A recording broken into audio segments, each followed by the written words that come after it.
Welcome, welcome once again to another edition of Quoth the Raven, the Sprite Raven. I'm your host, the Sprite Raven, 33-year professional writer, artist, editor of comics, science fiction, fantasy, horror, and role-playing games. And with me this week is only half the review crew. The gentle half, I guess. The gentle giant, John Norris. Good evening, everyone. And, well, Chris didn't come this week because it just wasn't feeling well, I guess. Right before the last minute there, he let me know around 8 o'clock. So I'm like, oh, great. Let me scramble here and get other things done to make up. But how's your week been, John? It's been pretty good. I mean, I had another root canal Tuesday morning, but other than that, it's been good. How many root canals is that now? A lot. More than I ever thought I'd have in my lifetime. It's like, hey, if I'm going to get root canals, I want teeth like Venom at the end, right? That's why he's wearing his little Scotty Young Venom shirt. Yep.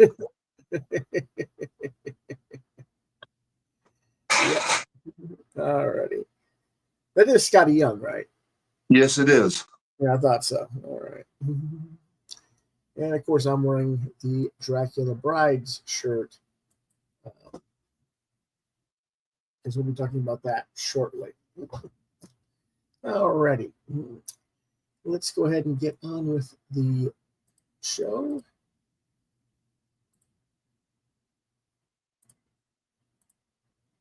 And we'll start with John.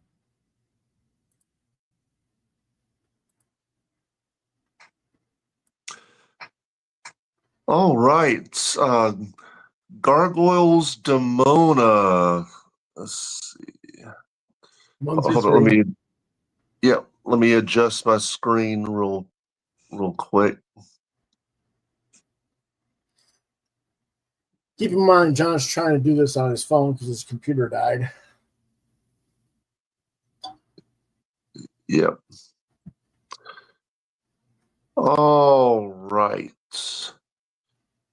Gargoyles, DEMONA, issues 1 through 3. Writer Greg Wiseman, artists are Frank Parr, and on pencils and inks, and Robbie Bevard on colors. Lettering Jeff Eckelberry, cover artist Megan Hetrick, with variants by various artists. Editor Nate Cosby. Genre fantasy action adventure. Release date July 16th through September 10th, 2025. There are still 2 issues left to go in this series that haven't been released yet. And rating is teens. So what it's about. 1,000 years of adventure begins here. After kicking off with a special prologue story in Dynamite Entertainment's free comic book day issue 0, the long-awaited tale of Goliath's former love and sworn enemy of the Manhattan Clan gets underway in earnest with a return to the Dark Ages and the aftermath of the destruction of Castle Wyvern. The year is 1093, and the now immortal DEMONA has become a lonely and hunted creature. Bereft of both clan and home after her betrayal of Scotland's king, she wanders south to Northumberland in search of a safe haven, only to find that her old nemesis, Canmore, is raiding the city. Canmore's destruction is visited upon human and gargoyle alike, and when she discovers the depths of his cruelty and the fate of her kind at his hands, DEMONA's fury sets in motion a cycle of vengeance that will last for centuries and may yet consume the entire world. In issue number 2, the year is 1107, and an immortal DEMONA and her adopted daughter Angelica have found their way to the frozen fjords of Norway, where they sign on to help crew the flagship of Sigurd Magnusson, last of the Viking kings. Carving a path of destruction across the sea and land, they raid and plunder in a relentless and rewarding search for treasure. But the two exiles are not the only gargoyles in Sigurd's employ, and when his fearsome longboats reach the glittering city of Constantinople, all of the stone guardians on board will face a life-altering dilemma. And in issue 3, the year is 1138, and the immortal DEMONA and the now adult-aged adopted daughter Angelica have left the nomadic Viking life behind them in an effort to find some stability in a dangerous and uncertain world. The two living gargoyles have settled down in the French city of Vion, where they can spend their days resting among the stone gargoyles of the cathedral. But their rocky counterparts turn out to be less inert than they first appear, having been carved by a local magician who can animate them to do his bidding. Upon discovering the presence of DEMONA and Angelica, the warlock proposes an alliance to further each other's interests. But are the two gargoyles equal partners in the arrangement, or unwitting accomplices? So my thoughts. DEMONA is one of the most memorable characters in the Gargoyle saga. As I said in last week's reviews of Gargoyle's Quest and Gargoyle's Dark Ages, she's an easy character to hate until you start to consider things from her point of view. Then you can understand her motives, even if you don't agree with them. And whereas Goliath and the other members of the Manhattan clan were cursed to remain in stone for 1,000 years, DEMONA wasn't. She's lived a life and seen things the others haven't, and now at last we get a glimpse of at least some of what happened during those years, events that will shape DEMONA's character. And who better to tell the tale than the two men who know the gargoyles the best? Series creator Wiseman is reunited with Frank Parr, who served as producer and co-director of the original show, and who provides some nice interior art. Action scenes mix with quieter moments as we see DEMONA's personality start to evolve, as well as Angelica's, and we can understand why she still cares for DEMONA in more recent times of the series. I look forward to the other two issues in this story. I give this a 4 stars. And there's some of the artwork. Yep, and then this is all by Frank Parr, and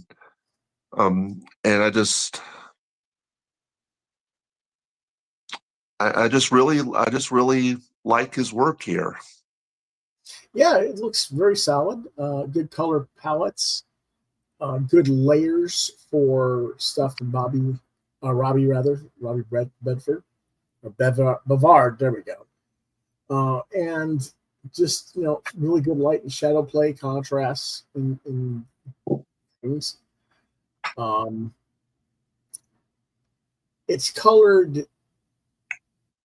These look almost like they could be cells from the cartoon. Yeah, they do kind of. I hadn't thought of it like that, but yeah, you're right. And I think that works pretty well for this stuff, and that's not surprising since Parr was a director and designer for a lot of this stuff in the original cartoon. So here's another scene. Yep. This is from issue number 2. Mm-hmm. Yeah, this is. I just think that's a well laid out splash. Mm-hmm. I do think the arrows are a little bit weird as far as the size comparison to everything around them. Assuming those are flaming arrows and not spears. Yeah. But other than that,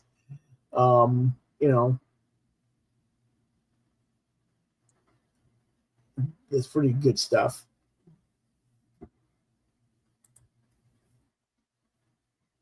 Come on. There's a third. Yeah, and so this is where, of course, they're they're in stone because it's daylight. This is from issue 3 where they're resting on top of the cathedral. So I thought it would be nice to show them in stone. Mm-hmm. Yeah. And again, just the light and the shading is really, really good. Mm-hmm. I agree. I do think that the last 2 panels are a little weak on the right for the background, but yet they're not. You know, they're appropriate for what's going on. So it's quite interesting, though.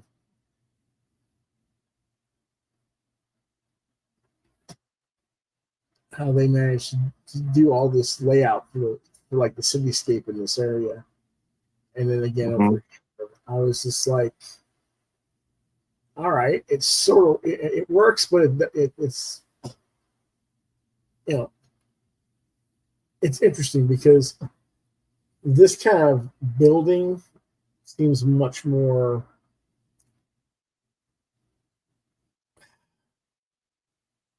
poor, not in terms of illustration, but demonstrably of the construction material of what the town is. Right. And they're up, and then they got this giant cathedral. But then I have to think about it. That is kind of what would happen back in those days. It put all the freaking money into the church, right? Yep. So, okay, yeah, I didn't really get a chance to read these or anything. Again, I haven't really got into Gargoyles, but these look like really good, enjoyable comics. You say this is more for teens and up, right? Yes. Okay. Our next book. All right. What if Goofy became Spider-Man? This is a one-shot published by Marvel. The writers are Steve Bailing for the plot and Riccardo Secchi for the script. Artists are Francesco Dipolito on pencils and inks and Lucio Rubidotti on colors. Lettering is Laura Tartaglia, I guess. Yes. Okay. Good. I wonder about some of these names sometimes, you know. Yeah. But cover artists are Dipolito and Rubidotti with variants by Andrea Vaccaro, Phil Noto, Ron Lim, and Israel Silva, and Scotty Young. The designer is Kat Walkington. Editor is Mark Panizia. Genre is superhero comedy. Release date July 30th, 2025. Rating all ages. So what it's about. Goofy's Amazing Fantasy. Goofy becomes the amazing Spider-Man in this tale that's sure to make you say, gosh. Goofy Parker must learn the ultimate lesson of responsibility to save his beloved Uncle Ben, and wait till you see what he does to those Beagle Boys. Oh, yuck. What I thought, so this is actually the last of the Disney Marvel mashups, although there are still some issues I haven't read yet, so I will get to those at a later date. And I wondered if and how this would work, and I think it does work. I admit I never thought I'd see Goofy as a science student uttering words like Terragata and entomology, but his good-natured personality fits a Peter Parker-esque character. And I was also reminded that Goofy has, in fact, been a superhero before, aka Super Goof, so I could buy him as Spider Goofy. I also admit that the identity of, quote, Uncle Ben is a twist I didn't see coming, but it makes sense in this context, especially given how he gets mixed up with the Beagle Boys, because of course the Beagle Boys would be the robbers here. And the story isn't laugh out loud funny, but it is quite entertaining, and even a bit poignant as Goofy learns in his own way that with great power comes great responsibility. I think the creative team does a nice job spoofing Spider-Man's origin while honoring it at the same time, and I really enjoyed this issue, so I gave it 4 stars. Okay. I did briefly go through that particular issue. Like you say, the Uncle Ben thing isn't what exactly that you would have thought it would have been.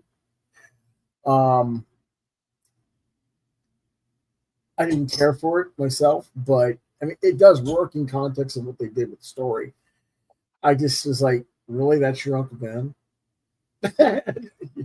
Okay, you know, all right, but yeah. Do the Goofy Boys and say entomology? Oh, all right, excuse me. All right, so let me. Oh, hi there, everybody. I'm in this comic. I'm a science nerd who loves entomology. Yuck. I can't do the yuck very well, but yeah. I just thought yeah. Bill Farmer has nothing to worry about. Well, if you didn't have the problems that you've had medically with your sinuses and stuff over the years, I think you could pull it off. But you know, when you have to have surgery done and other things, it changes the way your breathing and other things operate. You know, so there's that. So anyway, I was just curious to see how you were how it sounded away. But let's take a look at some of the artwork. This is where he tells the doctor that he got this spider, and instead of the radiation treatment in the comic, the doctor is like changing the flavor from oranges to apples. Yes. And I was like, okay, that's kind of a weird. Why would you want an apple that tastes like an orange? I don't know, but whatever. He steps away from it, and the spider that he's brought in to show him gets hit with the beam and bites him, and that's how he becomes Spider-Goof. Yep, and for you Disney fans, that is Professor Gyro Gearloose there. Mm-hmm.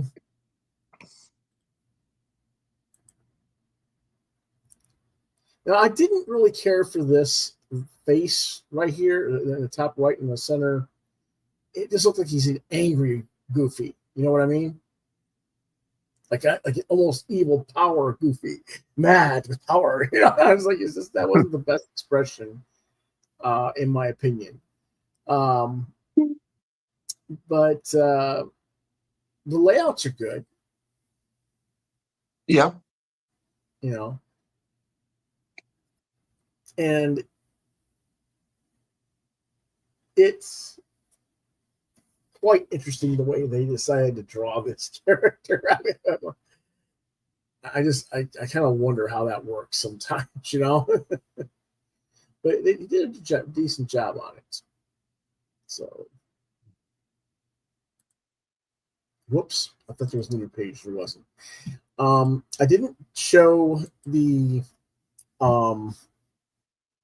Uncle Ben because I don't want people to get spoiled. Sure. Because people are going to go. I think a lot of people are going to be disappointed. I think they were expecting like Pete to be Uncle Ben. It's not Pete, folks. It would have been interesting if they made it Pete. Yeah, it would have. You know, because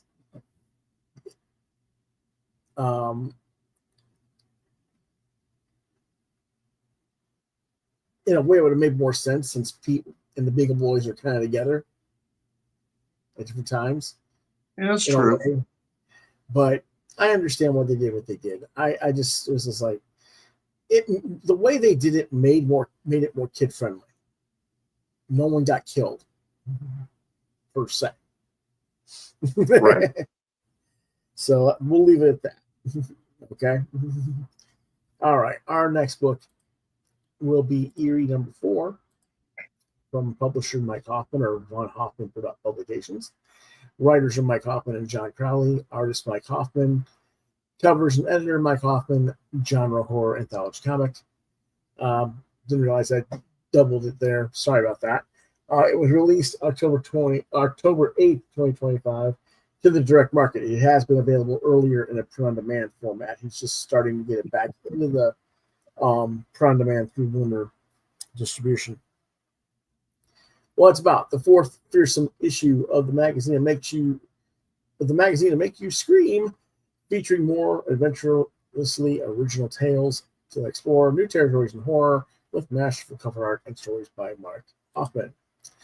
What did I think? Well, I'd be a hypocrite if I didn't criticize Mike for doing all the stories himself, as I will be criticizing the creative teams over on Shudder magazine later in the podcast for always having the same talent on the book. But I kind of mentioned that we reviewed 1 through 3, and I also mentioned that this was originally done on print on demand, and he may not have had the budget to afford bringing in other artists all the time. And since this is only the fourth issue, pardon me if I'm a little bit lenient, comparatively speaking, on the front, since Shudder's on number 25. It makes a difference. Anyway, that having been said, one can look at this, and at least the art is consistent throughout, for better or worse. So it's more about the stories themselves. I do think the Shudder writers are more a bit savvy in writing different things, but I think Hoffman tries to put a bit more humor in his work than they do. So I think you have to decide how much humor you want in your horror as to how well you're going to enjoy each magazine. Both of them are enjoyable, and I like them both, but I think in terms of the seriousness, I prefer Shudder, but we'll see as this presents. I'm going to stick with this magazine a little bit longer, probably through the first 12 issues, as long as it stays at this level of quality work or improves. And I'll give it 4 out of 5. And just give me a second.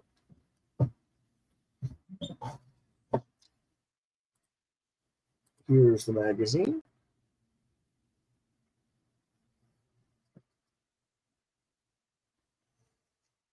There's some of the art.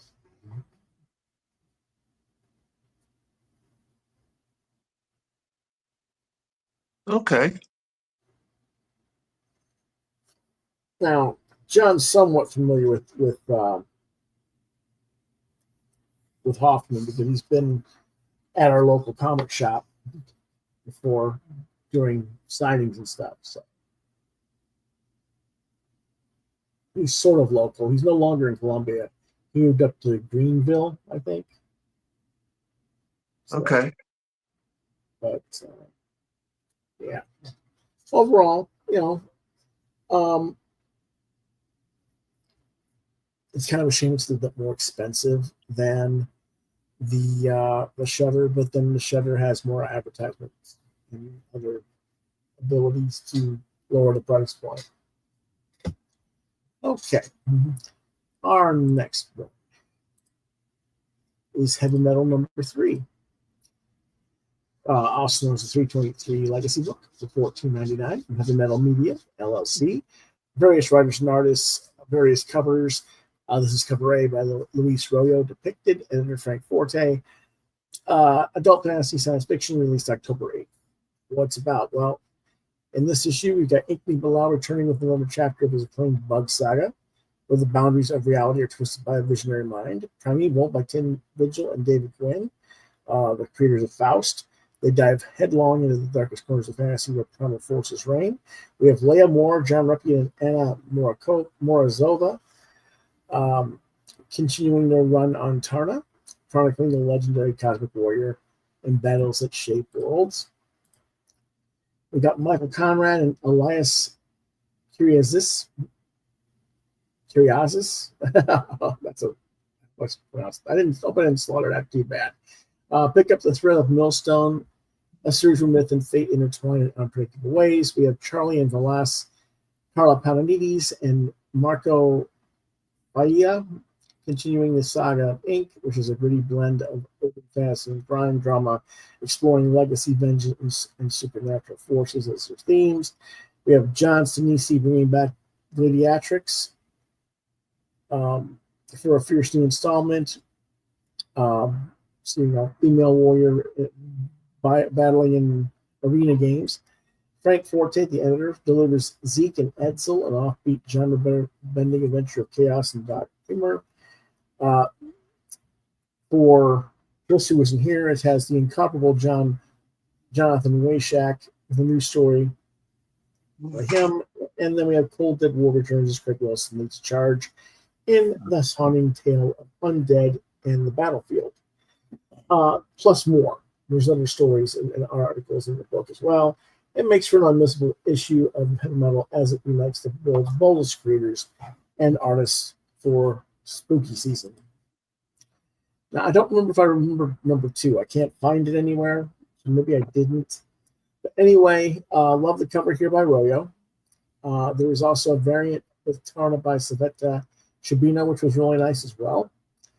The stories are good. There's a nice interview in the magazine with writer Stephen Graham Jones. He's a horror writer. Has some nods to the history of horror comics and a little snippet articles. They're kind of like Cliff Notes articles level, in my opinion. But, it's enough to get you interested in wanting to learn more. And then I would just hand you over a copy of Back Issue or Cryptology or something to cover it.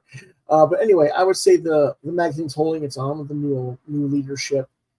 I am almost afraid to find out what's going to happen with those of us who bought subscriptions to Metal Hurlant via crowdfunding, whether or not we're going to get our full subscription, because if you don't know, the publisher's gone into liquidation bankruptcy. And I don't know what's going to happen with that now. And as you may recall, I do prefer Hurlant over this, but that's mostly due to the European flavor of the magazine, which is, again, fresh and new to me, at least. So I have a little more enjoyment because the creators I'm not as familiar with. Anyway, both of them are nice magazines. I give this one a 4.5 stars.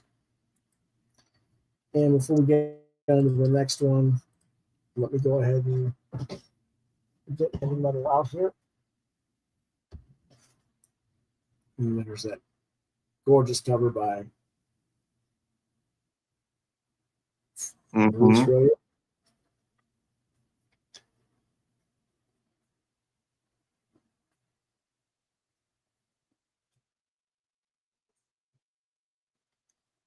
I want to make sure I'll open with something that has nudity on it, since heavy metal does do that a lot, as you guys know. Nope, don't want to do that. Okay, this is all right. This is Inky Bauhaus Bug.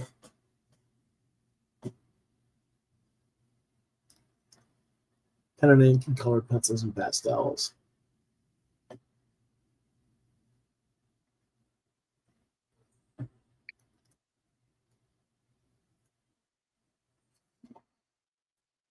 Sorry for so I wasn't. I realized I was blocking a major panel there. Kind of weird how they got the face mask covering this one eye, but not the other eye. Yeah, right there. Those are bandages, but okay, whatever, right? Right.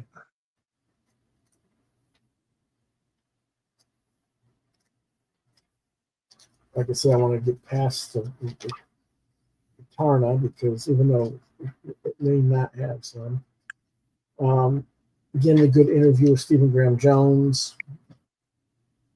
That was the intro page. It's about 1, 2, 3, 4. It's 4 pages long. It's a decent length one. Here's some more of the. There's a 1-pager on the black and white page there. And then a new series.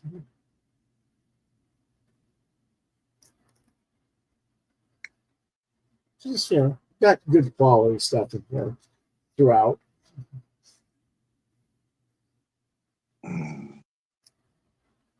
Let's see if I can find. here's the beginning of the millstone stuff. Okay. And then this is the end page of Primeval. Nice color job there. So good stuff overall. All right. Now we get on to the next one, which is Hector PLASM Hump the Bigfoot #1 for $3.99 from Image Comics by Benito Sereno and Derek Hunter, with colors by Spencer Holt. Cover, as you can see here, is by Ryan Otley with Dave Stewart. There's also covers by Derek Hunter, Nate Bellegard, and Ali Hinola, and Tom Fowler, and Ani Hinola. Genre is supernatural adventure, released yesterday, October 15th, 2025. What it's about: itinerant ghost hunter Hector PLASM has faced all sorts of unquiet spirits in his travels, but a series of murders in the Pacific Northwest town leads him to confront a creature more solid than usual, Bigfoot. Can Hector track down a beast that doesn't want to be found, clear his own name, and save a struggling local business at the same time? This was a humorous monster tale. It has a really nice fight scene between Hector and a ghost at the beginning of the book, with some cheesy dialogue, and the writing stays rather cheesy overall, but it's presumably done on purpose. It also has its moments of seriousness as well. The interior art is okay, but it's more appealing to younger audiences and doesn't necessarily fit the tone of the book, in my opinion. I would have liked to have had Nate Bellegard, who actually co-created the character and did the variant cover on the left here, as you can see, to have done the book. Not that Derek Hunter's a bad artist. He does a very respectable job, but I just would have preferred Bellegard. This is one of those reasons I loathe all the variant covers.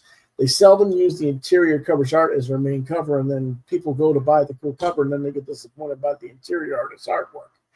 It should be mandated by law that the interior artist be the main cover artist at all times. That's just the way I feel. Sorry about that little mini rant, but I think that's only fair. I agree. The book is very much targeting the Goonies type of audience. I think it would do well enough with boys aged 12, 14, but unfortunately, I do think that many would pass on it, thinking they were getting Otley or Bellegard as the artists based solely on the cover. And I'm going to give it a 3 out of 5, and we're going to take a look at the art. And the art looks okay, but as you can see, it's extremely cartoony. Yeah. And I think Spencer Holt does a beautiful job with color holds on this, getting the right lighting effect from the spectral form of the ghost. Just different things.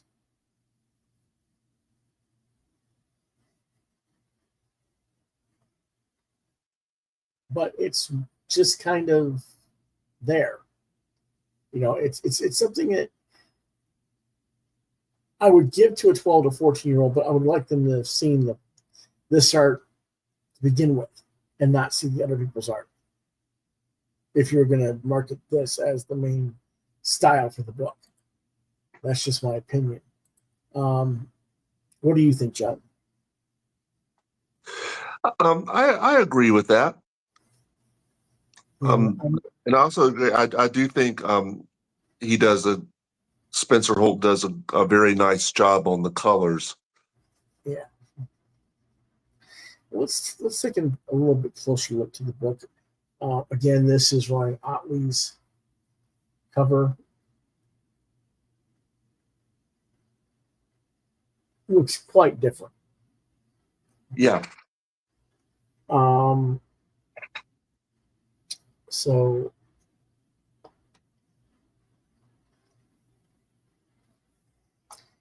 and the other thing is there's language in this. There's cussing.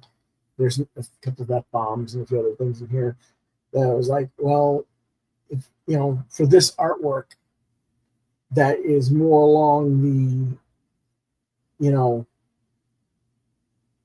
Rick and Morty, Gravity Falls kind of blend style with just a little with more detail to it, but still in that kind of cartoony vein. I just felt like maybe a little bit with Scotty Young in there too. But I just, I mean, that is a cool scene. Yeah, it is. And that's what, that's him getting shot by a spectral ghost with a shotgun.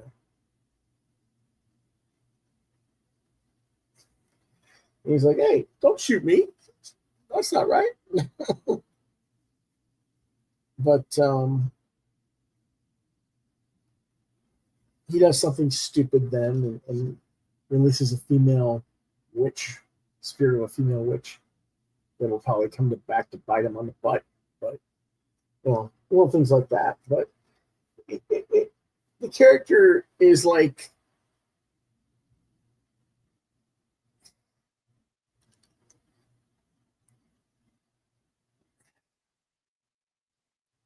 I don't want to call him John Constantine Light because that's not really even fair to either character.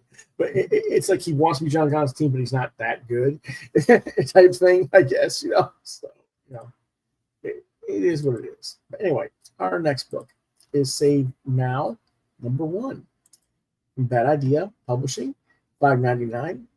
It's written by Matt Kent, art by Thomas Chiarello, and color by Diego Rodriguez, lettering by DC Hopkins. This amazing cover with Dennis La Rosa and Sonny Gao. Genre science fiction, release date October 15th, 2025.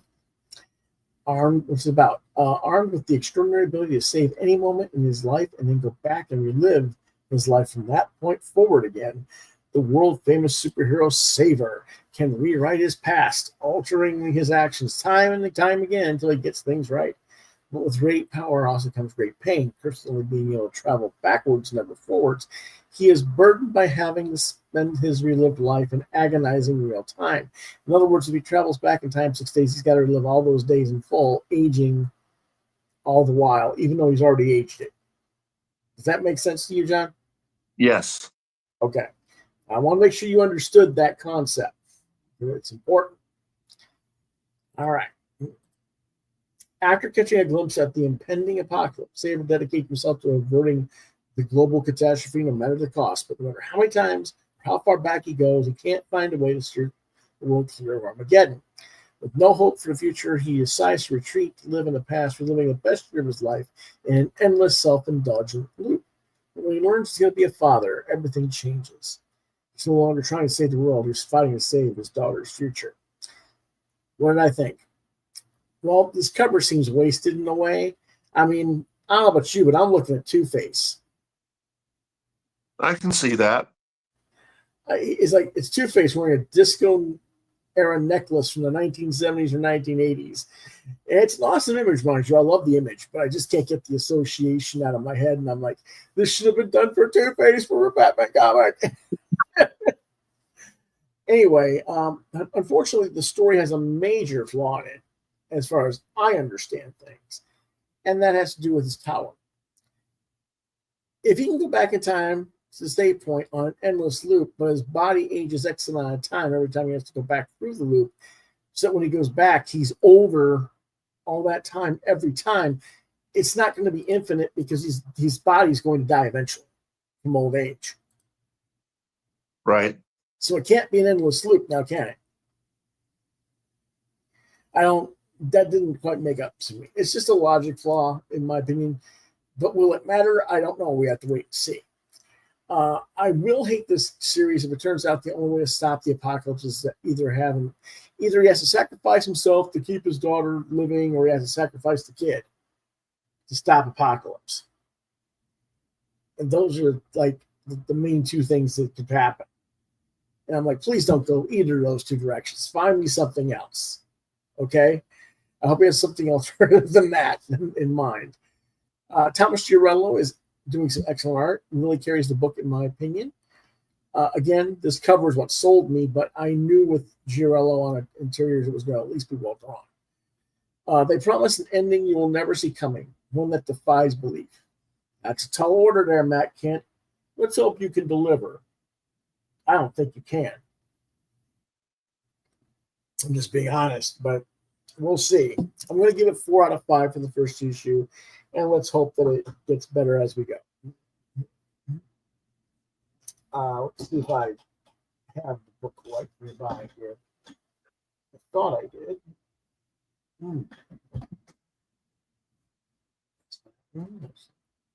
Nope. I guess I put it away. All right. No biggie. I would show some more interiors, but we'll move on to Shudder, number 25 for $6.99 from Warrant Publishing. Writers Don Glutt, Bombos, Giorgio, J.W. Ford, and Artie Godwin. The usual gang of artists: Nick Polico, Santos Zabalos, Michael Bergquist, Rodel Nora, Benito Gallego, and Reno McQueen. Covered by Santos Zabalos, editors are Rich Gala and Don Glutt. Horror anthology for Teen Plus, released October 1st, 2025. But it may have been released on October 1st, but it wasn't in stores until last weekend. Because I only got it this past weekend. And I looked all over town looking for it. It just hadn't arrived.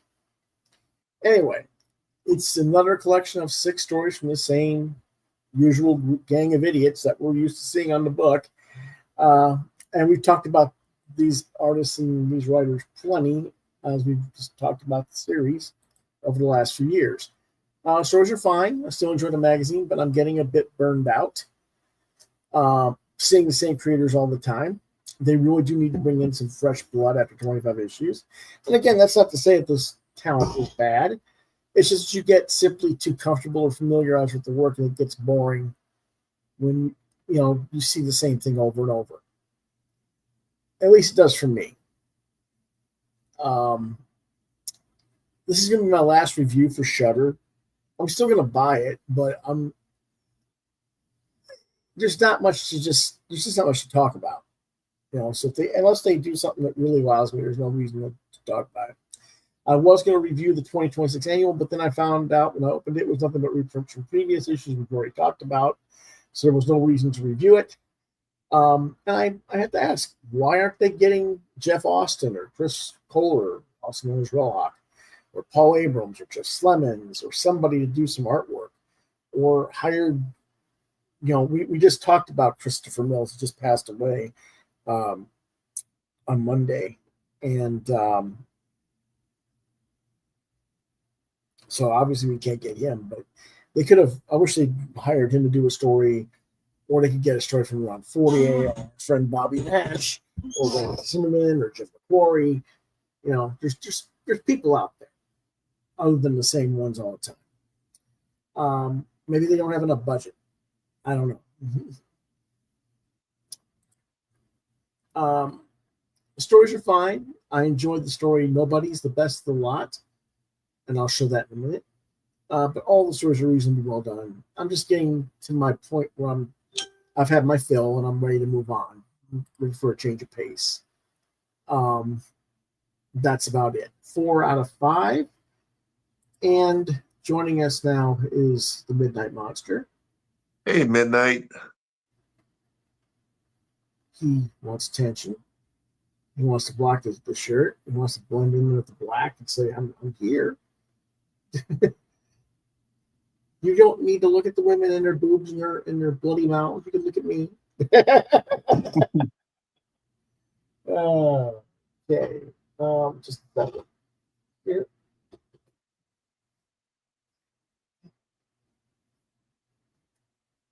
Oh, I found the Save Now book. We'll look at that in a second. We'll go back. But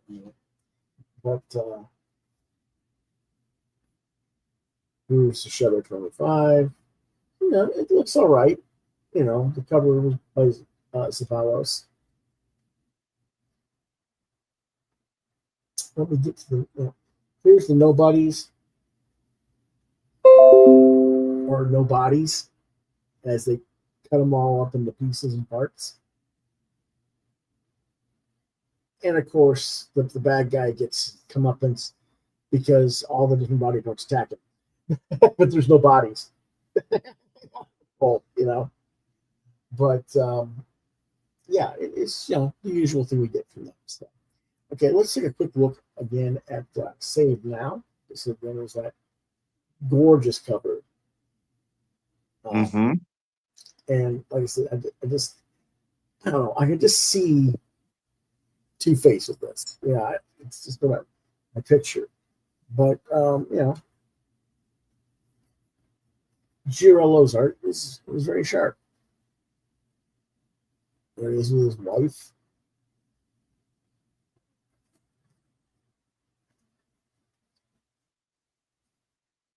And he's talking about the battles he's had with the superhero team he's in.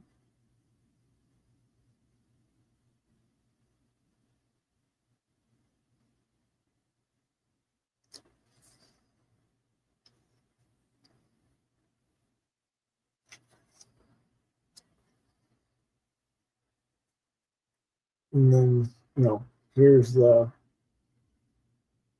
argument between him and his teammates after the apocalypse has happened, more or less. He's like, I'm going back to try and fix this. You better do something about this. We've just like the umpteenth time we've done it, you know, it just doesn't work, you know. And he's like, you're right. So I give up. I'm just going to go live my life. Bye. So, yeah. But yeah, I'm, you know, overall I'm liking it okay, you know. And then there's another kind of a sort of preacher knockoff, in my opinion, called Ordained in the background. It's a backup story. That'll be coming out from Bad Idea as well. So I'm not going to talk about that because it didn't interest me. I just thought I'd let you know that the preview is in the back of that. Alrighty.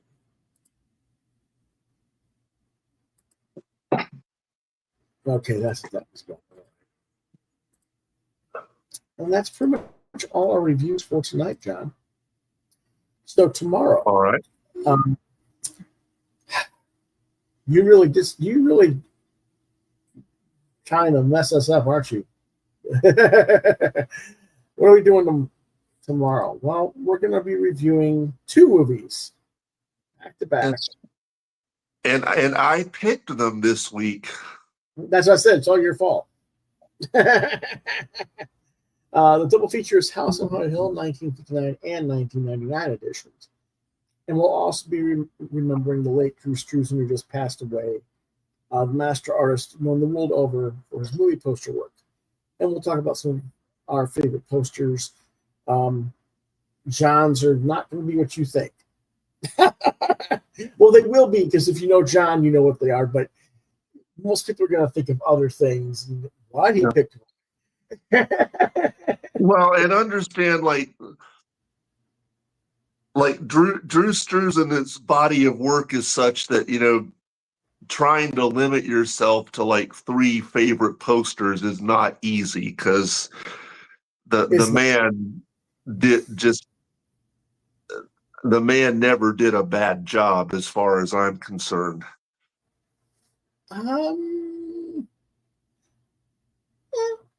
That's fair, I guess. I mean, yeah, I can agree with that. But yeah, so there you go. That's what we'll be doing tomorrow, and hopefully Chris will be with us tomorrow.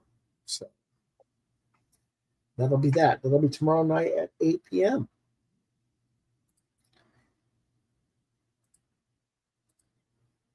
And next week, since Chris wasn't here, we'll be covering hopefully we'll be covering Dungeons and Dragons Fallbacks #1 with him. John and I will cover Cowboys and Moon Mesa #2 because we just couldn't get to it this week. Chris will do The Adventures of Lumen N #2. I'll be doing Cosmic Cat, Life, Death, and Rebirth. And hopefully Electric Cowboy will show up next week. It was supposed to be this week, but it didn't show up. Yuletide #1 came in this week. I didn't get to it. Escape #3 comes out next week. Green Lantern Dark #7 comes out next week. It Killed Everyone But Me. Hopefully it comes out in time for Chris to read it for next week. We got Comic Book Creator Magazine #40, talking about Dave Stevens. We've got the graphic novels The Approach by Jeremy Hahn and Barstow, which was supposed to get covered this week, but I just didn't get to it. But we do have one more thing before we leave, and I'd forgotten about it because we didn't have the actual graphics. And that is the Dracula books. Ah. Yes. Now, I'm not going to go into the whole storyline background on these necessarily, but hold on a second. This is the first book. This is the Dark Horse edition. There was a hardcover edition through Orlok Press, which is Matt Wagner's company, but they also have the trade paperback in the Dark Horse. And this is Matt Wagner and Kelly Jones joining forces. The first of 4 planned volumes, and they're in the process of crowdfunding number 3. There we go. And this is starts the storyline before his debut in the novel, before he becomes a Lord of the Undead, and it's like taking Bram Stoker's novel, but also looking at the history of what was going on, because there was an actual Vlad the Impaler who was real and everything. So Wagner's doing the homework and making a storyline that fits all the mythology and adapting it. This version is $30. They say age 14 and up. I would say maybe 16 and up, because there is some nudity in it for women. I mean, 14-year-old boys should be able to handle looking at pictures of women, but it's the parents who get all geeked out, get all bleh. So there you go. Let's take a quick look at some of the art for that, if we can.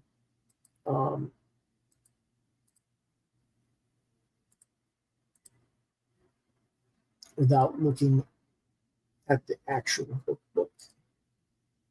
Can you see that okay? Yes, I can. All right. And here's another page.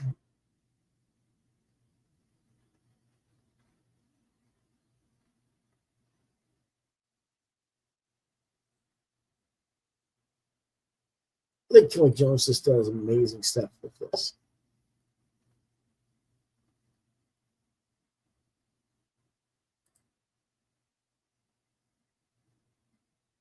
Giant wolves. Cool.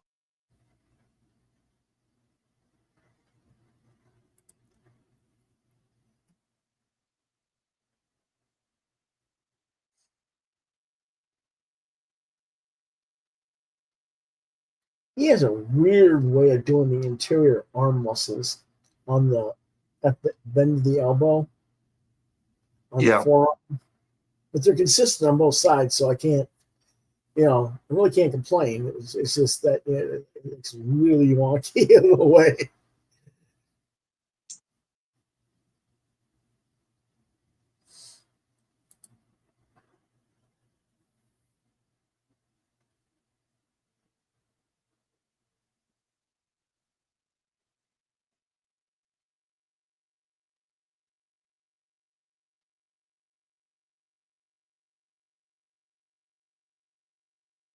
It's really cool artwork as a whole.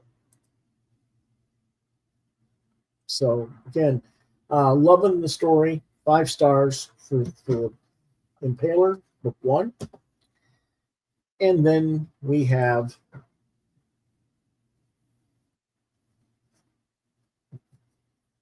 the hardcover from Orlok Press, which only came out a little while ago, like in late August, early September.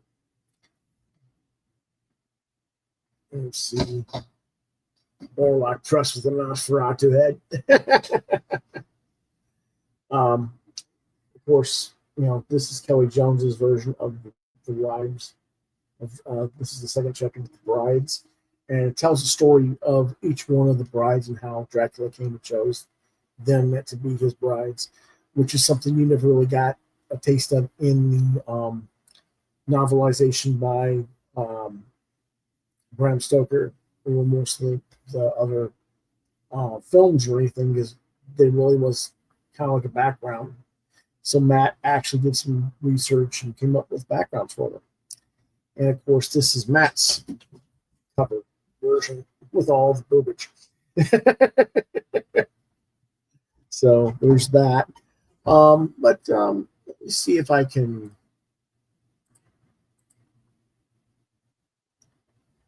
find book 2 here.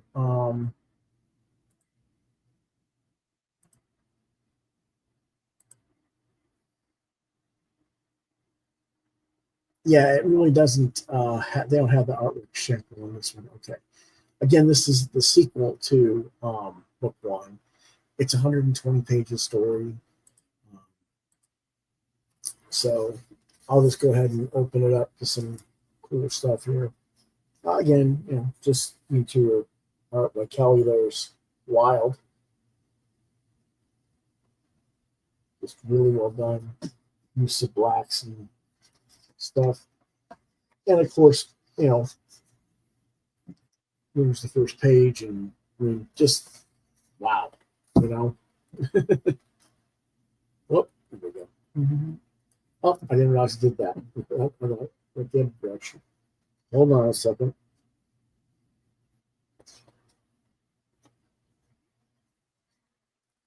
Here's where he's taking one of the brides, or all 3 of the brides.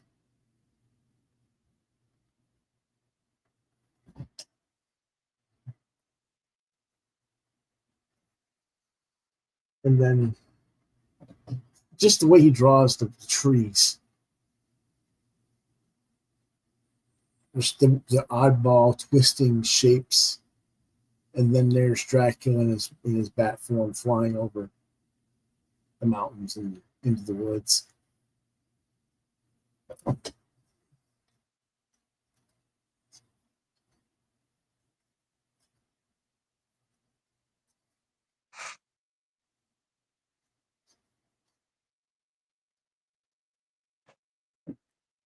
Just some really good stuff here. And yes, I'm going to show you the girls soon enough. I know some of you are looking for boobage.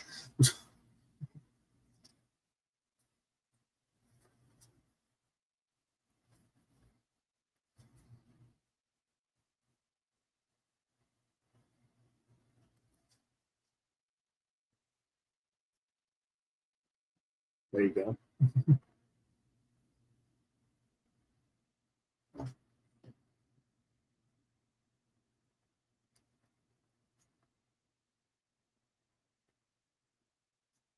What do you think, John? I definitely think that's very interesting art. Okay. Excuse me. You still got to sit yourself, huh? Still fighting that cold? A little bit. The post nasal drip is always the last thing to go for me. Always. All right. Okay. So anyway, back to next week then. We've got all those different books and maybe some more additionally. So that'll be next week. And again, tomorrow we'll have our discussion on House on Haunted Hill. So that's tomorrow. If you want to reach out to me on social media, I'm available on Facebook at Lewis.BrightRaven. You might catch me on Twitter X, Muskrat channel at Lewis Brightraven 2. I usually only post notices to come watch the show on YouTube on that channel, but if you happen to catch me, you catch me. Pardon me. You can see more of my artwork at deviantart.com/BrightRaven. You've been watching Quoth Raven and Lewis Brightraven exclusively on YouTube. Questions, comments, suggestions for comics or films you want us to review, QuothRavenLBR72@gmail.com. This place to reach out to us. If I get back to you, try LewisBrightRaven@yahoo.com. And if you want to nag John, it's Gray Figaro at Hotmail. Alrighty. That's all we got for you this night. We'll see you guys tomorrow night at 8 p.m. Till next time, Quoth the Raven. Nevermore. Nevermore.